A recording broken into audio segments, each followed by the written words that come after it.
찬양을 들으면서 여러분 무슨 생각을 했습니까? 누군가 너를 위해 기도하네. 그 찬송을 듣는데 나를 위해 기도하는 사람들의 얼굴이, 그 모습이 막 머리에 스쳐지는 걸 느꼈습니다. 또 내가 기억하지 못하는 또 많은 사람들도 나를 위해 기도할 것이다 라고 하는 그런 마음도 생겼습니다. 마음이 외롭고 지치고 그럴 때에 누군가 나를 위해서 기도한다. 얼마나 마음 가슴 뭉클하게 하는 말씀인가. 너무 감사합니다. 벌써 새 두 번째 주일을 맞이합니다. 새해를 첫 맞이한 것이 바로 어제 같은데 벌써 12일이 딱 지나갔습니다. 이제 1년을 또 어떻게 살 것인가. 한 번도 가지 않은 길을 걸어가는 우리에게 1년 동안에 무슨 일이 있을 것인가, 그런 마음의 기대가 생깁니다.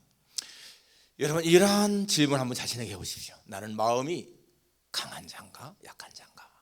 나는 용기가 있는 자인가 용기가 적은 자인가? 오늘 제목이 강하고 담대하라. Be strong and take heart. Be strong. 마음을 강하게 하라, 그 말이죠. 여러분, 마음이 강한 자와 마음이 약한 자는 세상을 살아갈 때 큰 차이가 있습니다. 마음이 강한 사람들은 어떤 어려움을 당하든지 장애물이 있을지라도 그것을 극복해 나갈 의지가 있습니다. 이겨나가겠다라는 결단이 생기지 않습니까? 마음이 약한 사람들은 어려움을 당하게 되면 쉽게 포기하고 주저앉지 않습니까? 그러니까 이 마음을 강하게 하는 거 굉장히 중요한 거예요. 여러분, 어릴 때에 밤길을 혼자 걸어본 경험이 있지 않습니까? 어릴 때 초등학교 때나 중학교 때 그럼 굉장히 무서운 거예요. 혼자 가게 되면 굉장히 무섭습니다. 더군다나 우리 시골에서 상여집이 있다든지요, 무슨 또 다리 밑에 문둥이 병자가 살다든지 그럴 적에는 그거 지나가는 게 너무너무 무섭습니다. 그런데 여러분, 아버지와 함께 할 때가 있지 않습니까? 그럴 때는요 절대 무섭지 않아요. 아버지랑 같이 간다, 손잡고 간다.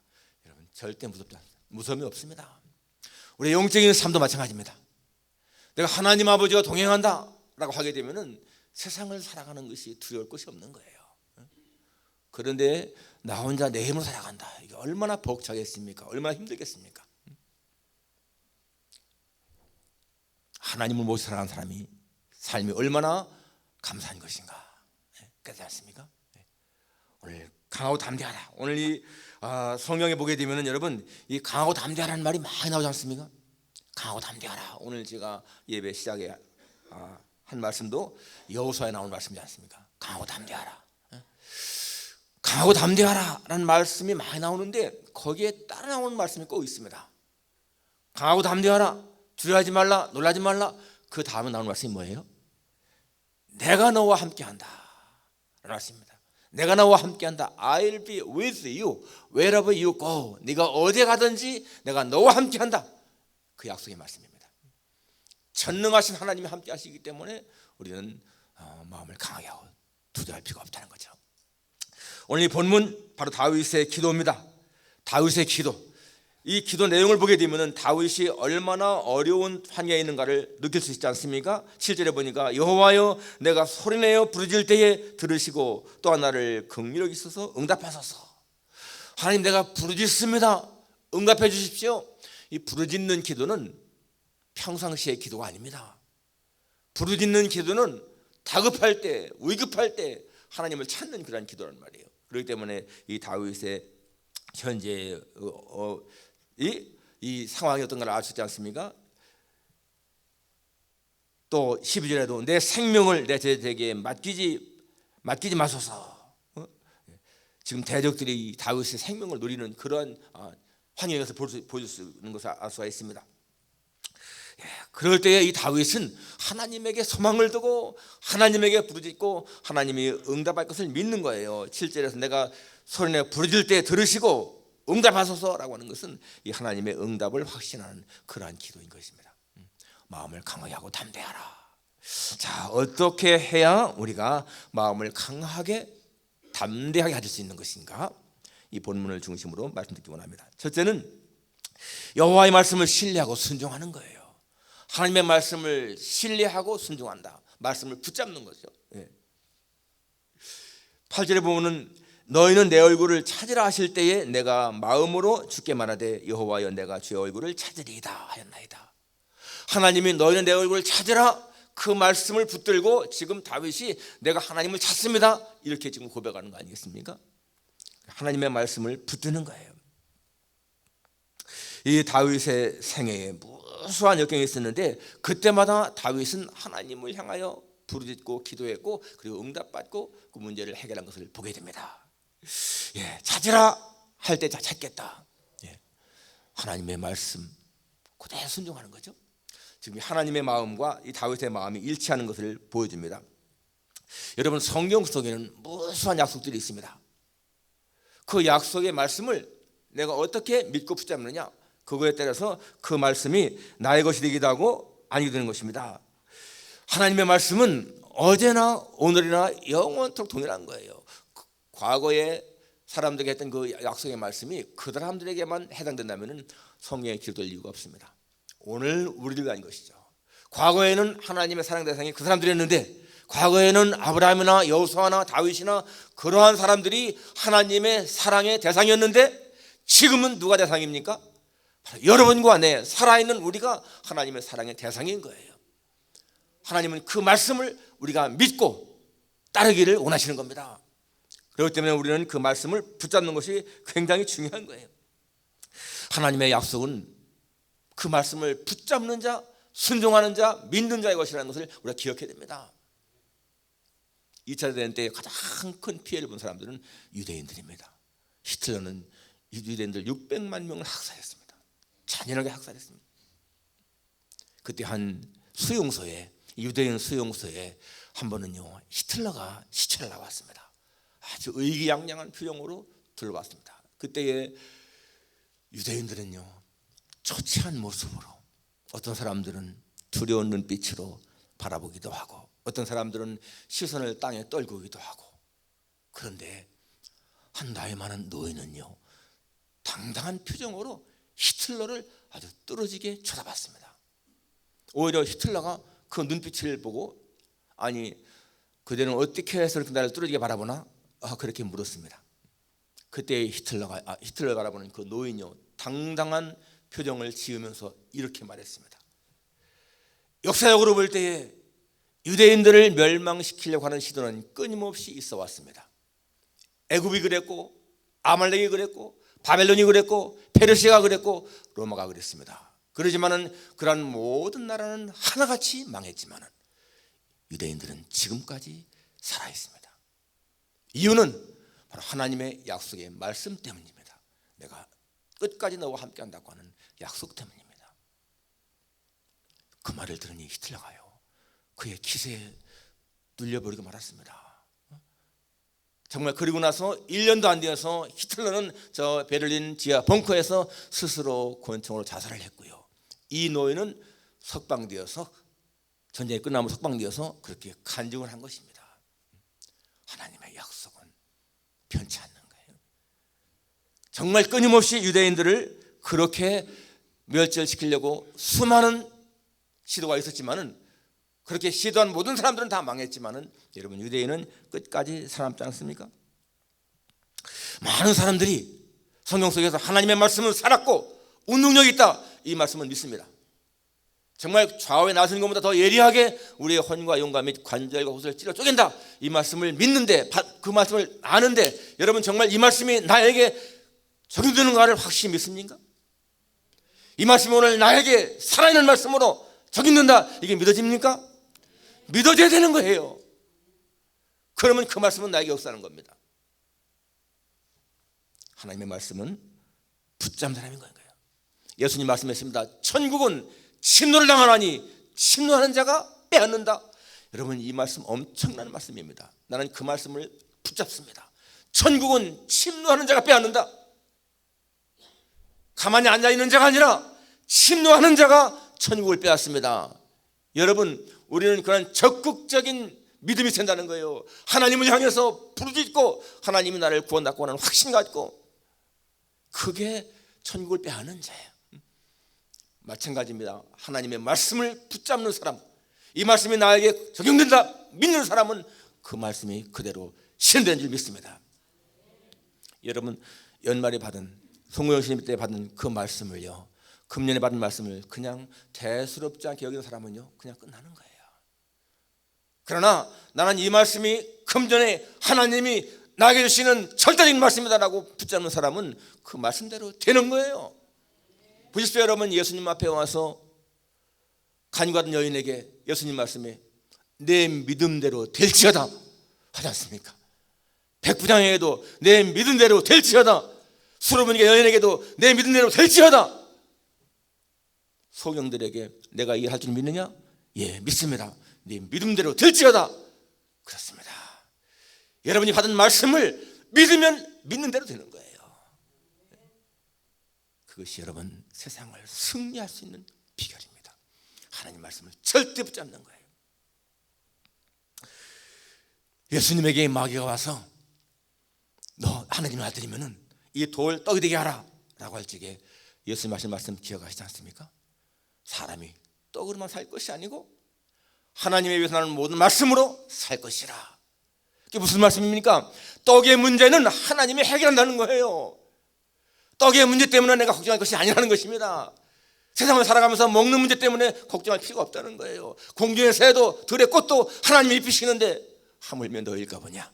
믿음이 적은 자들아, 무엇을 먹을까 무엇을 마실까 염려하지 말라. 저는 하나님께 감사한 것이요, 일찍이 그것을 깨달았어요. 저는 초등학교부터 교회 다녔으니까 하나님 말씀을 알잖아요. 나는 그래서 내가 뭔가 먹기 위해서, 먹고 살기 위해서 직업 갖겠다 그런 생각은 없었습니다. 가난한 집에 있었지만은 내가 빨리 돈 벌기 위해서 상고에 가야지 그런 생각 하지 않았습니다. 딱 한 번 한 적이 있었는데 뭐 생각했느냐면은, 야, 집안이 가난하니까 교대에 가서 2년만 빨리 초급대학 나와서 국민학교 선생하면 어떨까, 그런 생각 한때 한 번 딱 한 적이 있어요. 한 번. 근데 그것도 금방 지워버렸고, 아니야, 그래도 정식 4년제 대학 가서 그렇게 해야지. 대학 과를 선택할 적에도 야, 이 과를 선택하면은 취직이 잘 되고 이거 하면은 안 되는데 그런 생각은 없습니다. 그냥 내가 좋아하는 거 전공을 했고, 그리고 무슨 일을 해도 하나님이 먹고 사는 것은 책임지신다. 그게 믿음이었어요. 그리고 지금까지 살아오는 동안에 하나님은 그러한 약속, 그러한 믿음 변치 않게 했습니다. 하나님의 약속을 신뢰하고 붙잡는 거, 여러분 이렇게 되면 마음에 담대함이 있는 거예요.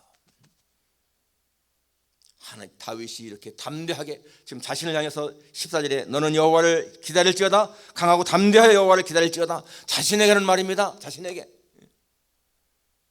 하나님을 신뢰하기 때문에 가능한 겁니다. 두 번째는 하나님의 사랑을 확신할 때에 우리는 담대할 수가 있습니다. 10절에 보게 되면은 내 부모는 나를 버렸으나 여호와는 나를 영접하시리이다. 여러분 실제로 다윗의 부모가 다윗 버린 거 아닙니다. 성경에 그런 말이 나오잖아요. 물론 다윗이 부모를 떠나서 혼자 쫓겨날 때 있었습니다. 그렇지만 그것이 부모가 버린 것은 아니죠. 나중에 다시 살게 됩니다. 그런데 이렇게 말하는 것은 어쩌면 부모가 일찍 세상을 떠났던지 그런 것 때문에 그렇게 하는 말이라고 볼 수가 있습니다만, 아무튼 간에 이것은 뭔가 하면은 부모가 나를 버릴지라도 하나님은 버리지 않는다, 그 의미인 거예요. 이 세상에서 여러분 가장 큰 사랑 말하면 무슨 사랑입니까? 부모의 사랑이죠. 부모의 사랑. 부모의 사랑을 능가한 사랑은 없습니다. 그런데 그 부모가 자식을 버릴지라도 하나님은 버리지 않는다. 이것이 지금 이 다윗의 고백인 거예요. 이사야 49장에 보게 되면 여인이 어찌 자기 태에서 난 자식을 잊겠느냐, 어디 젖먹이는 자식을 잊겠느냐, 자기 태에서 난 자식을 긍휼하지 않겠느냐, 그들은 혹시 잊을지라도 나는 잊지 아니하리라, 내가 너희를 내 손바닥에 새겼다, 이렇게 말씀하지 않습니까? 여러분 하나님이 우리를 손바닥에 새겼다고 하는 그거 한번 생각해 보세요. 그거는요 우리의 이름을 새긴 것이 아닙니다. 내가 너를 내 손바닥에 새겼다라고 말씀합니다. 나를 새긴 거야. 내 모습을 새긴 거야. 하나님이 딱 손을 보시면 거기 내 모습이 있는 거야. 그러면 얼마나 하나님이 우리를 사랑하신다 느끼지 않습니까?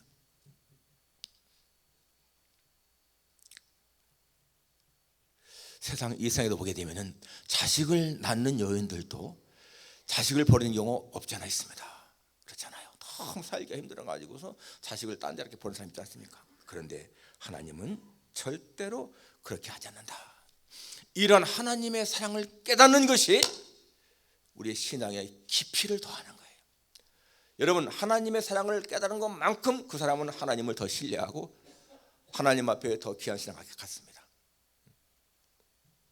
영국의 한 갑부가 저 해안에다 별장이 있었는데요, 그 별장에 자기 딸을 데리고 왔습니다.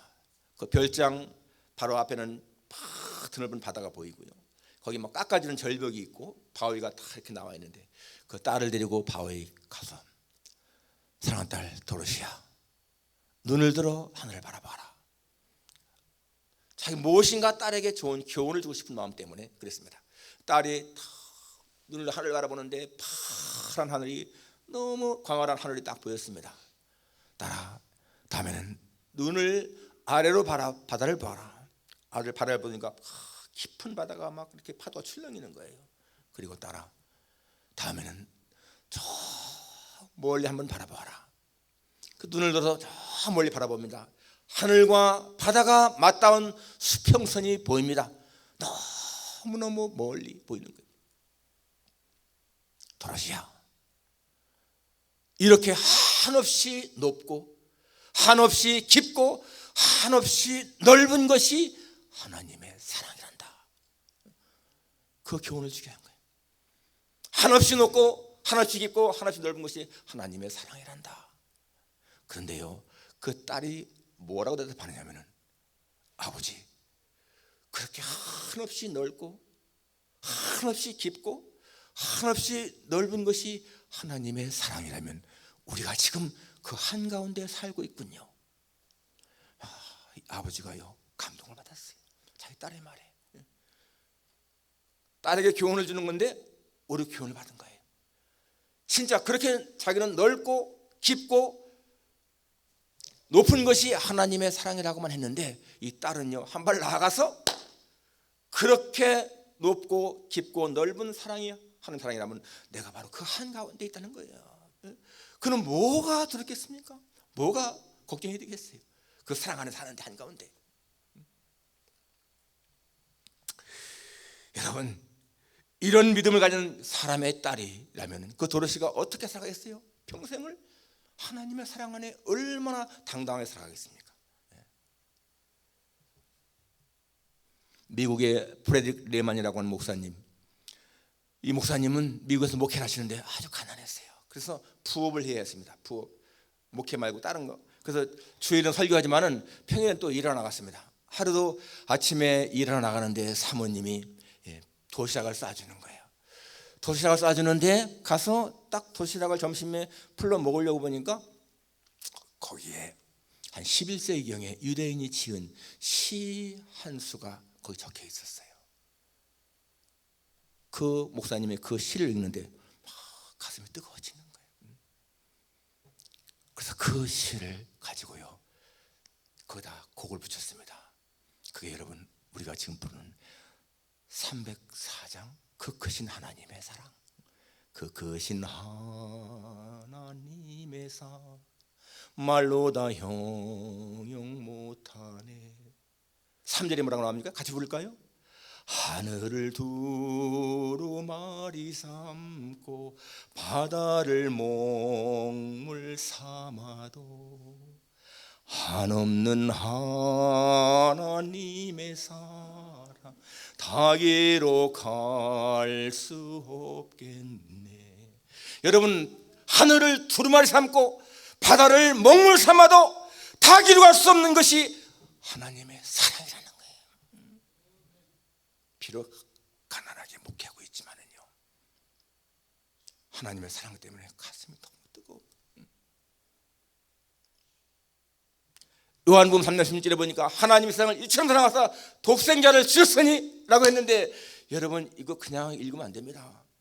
하나님이 세상을 이처럼 사랑하사 독생자를 주셨다. 우리는 사랑하는 사람에게 좋은 선물 줄 수가 있습니다. 좋은 선물 줄 수가 있습니다. 무언가 줄 수가 있습니다. 정말 사랑하는 사람에게는 내 자산 다 줄 수가 있습니다. 그리고 더 사랑하는 사람이라면 내 목숨까지도 줄 수 있습니다. 그렇지만은 여러분, 아무리 사랑한다 할지라도 자기의 아들을 줄 사람이 있겠어요? 여러분이 누군가를 사랑하는데 그 사람에게 내 자식을 줄 수 있겠습니까? 아무리 사랑해도 우리는 내 사랑하는 자식은 줄 수가 없어요. 그런데 하나님은 독생자 예수님을 주셨다는 거예요. 하나님의 세상을 이처럼 사랑하사 독생자를 주셨다. 이 말씀이 그냥 감동이 없으면 안 되는 거죠. 이걸 깨달았기 때문에 사도 바울은 뭐라고 말합니까? 자기 아들을 아끼지 아니하시고 우리에게 내어주시니가 어찌 그 아들과 함께 모든 것을 우리에게 은사로 주시지 않겠느냐? 아들까지 주신 하나님이신데 뭘 아끼겠느냐? 그래서 이 사도 바울은 하나님의 사랑을 깨달은 거예요. 하나님의 사랑에서 끊을 것이 없다. 환난이나 곤고나 핍박이나 기근이나 적신이나 위험이나 칼을 할지라도 하나님의 사랑에서 끊을 것이 없다. 여러분, 이런 하나님의 사랑을 느끼는 사람, 그 사랑을 느낀다면 여러분 우리가 담대할 수 있지 않겠습니까? 그렇죠.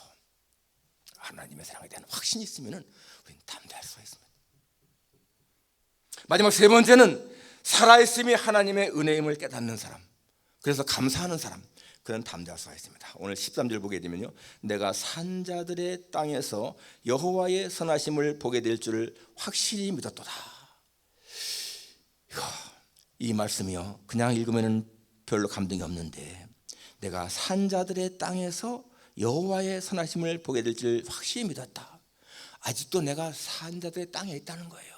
그렇게 많은 어려움을 당하는데 아직도 내가 살아있다는 겁니다. 그리고 거기에서 하나님의 선하심을 보게 될 줄 내가 확실히 믿었다는 거예요.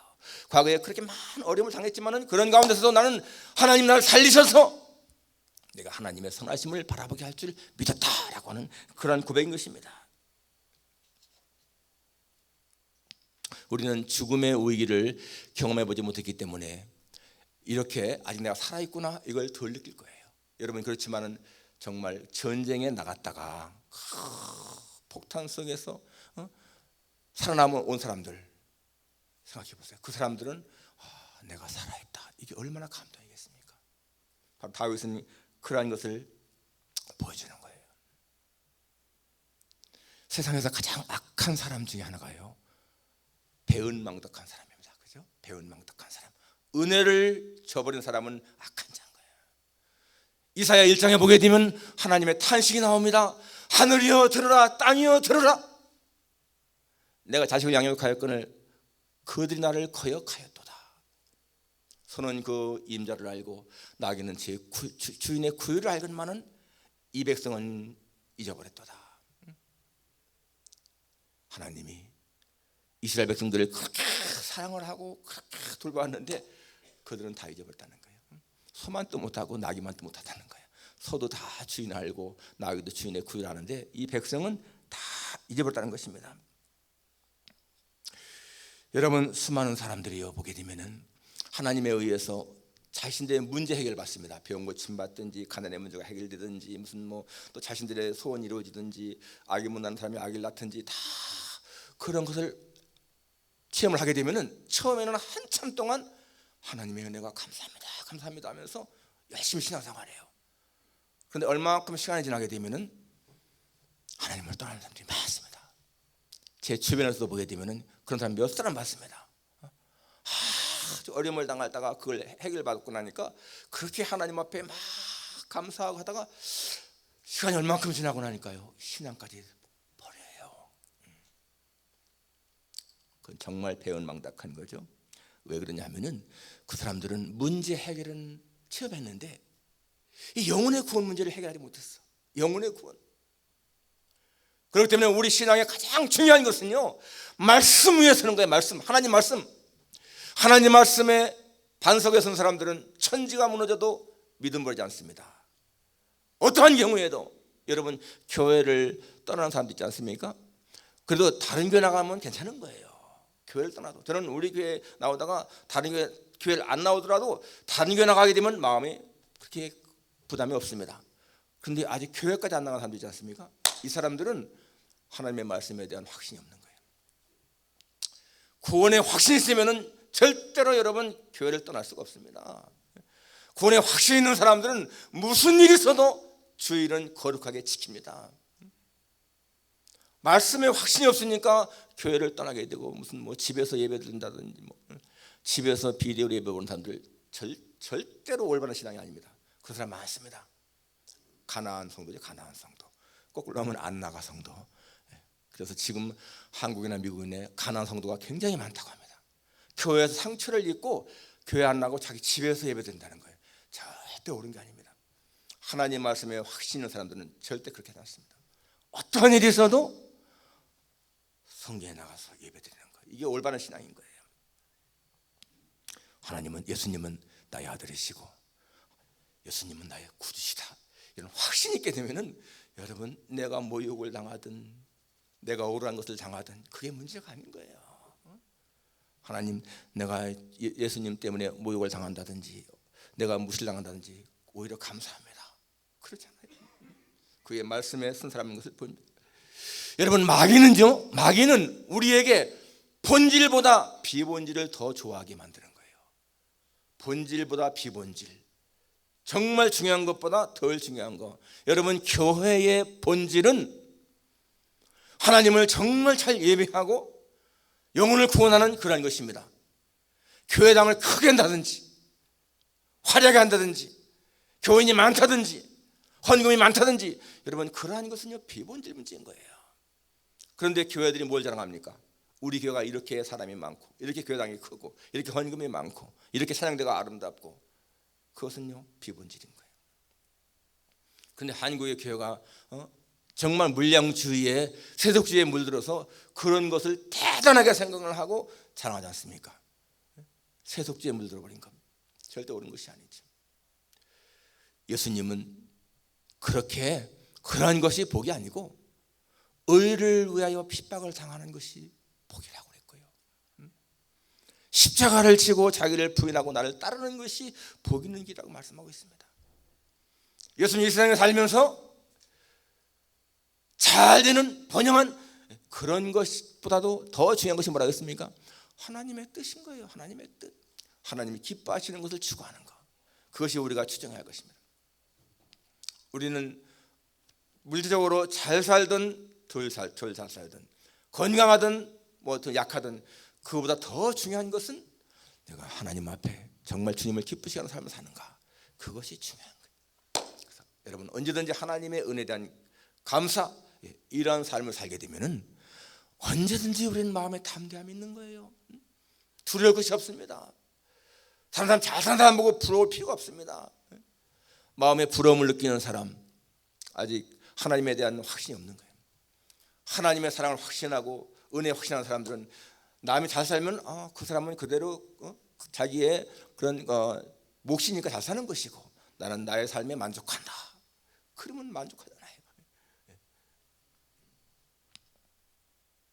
오늘 강하고 담대하라, be strong and take heart, 이 말씀 우리 마음에 새기면서 하나님의 말씀을 정말 신뢰하고 순종할 때, 하나님의 사랑을 확신할 때, 하나님의 은혜에 대한 감사가 넘칠 때 우리는 항상 강하고 담대할 수가 있다. 새 1년 동안을 그렇게 살아가는 여러분 되시기를 주님의 이름으로 축원합니다. 기도하겠습니다.